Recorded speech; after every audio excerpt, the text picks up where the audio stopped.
In 1920, Lucy and Suzanne boarded the train heading for Paris, bags in hand, two women striking out on their own.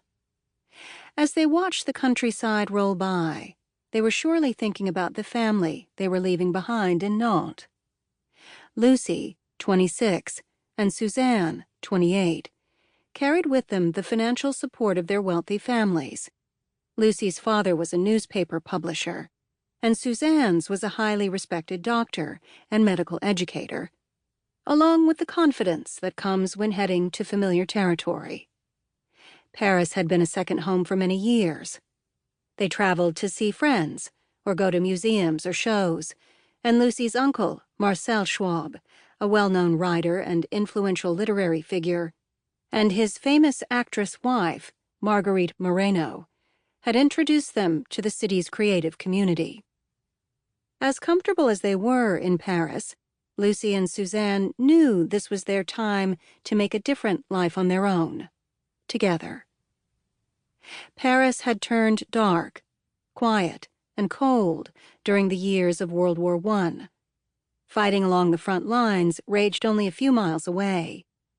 Bombs falling from German Zeppelins damaged parts of the capital, and the tight rationing of food and fuel made life extremely difficult for Parisians.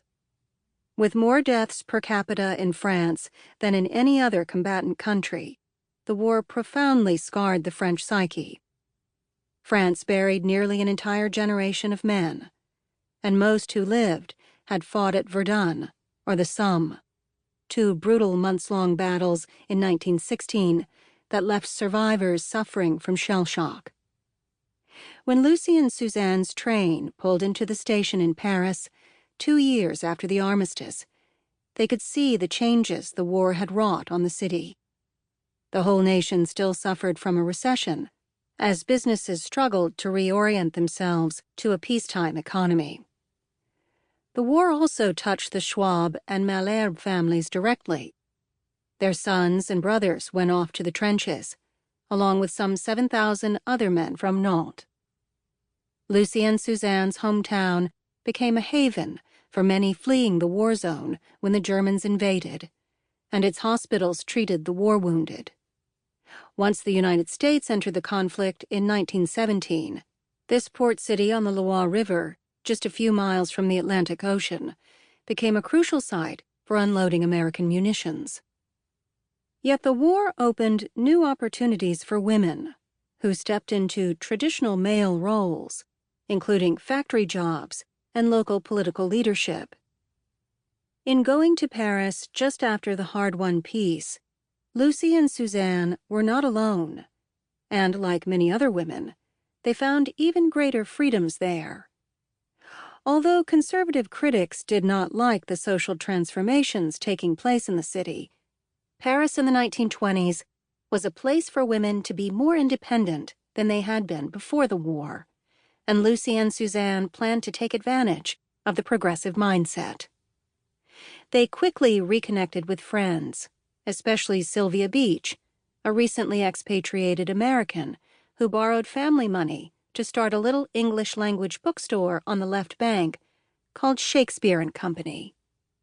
In her memoirs, Beach remembered Lucy and Suzanne being present at the very beginning of her business as unpaid volunteers. One day, Lucy and Suzanne brought their camera to Shakespeare & Company and took a photo of a proud Beach, only a few years their senior.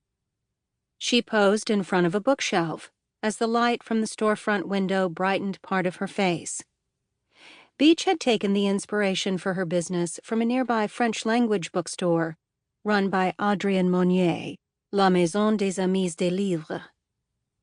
As Shakespeare & Company flourished and grew, Beach relocated directly across from Monnier's shop.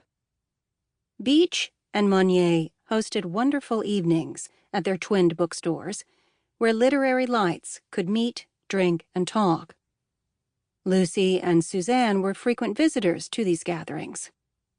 Amid the hundreds of books stacked floor to ceiling and the convivial wine-fueled conversation, the women never knew who they might encounter, including some of the most famous writers living in Paris at that time.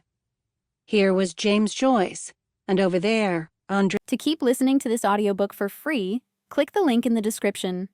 It will take you to a free Audible trial where you can listen to this and many other books for free for 30 days.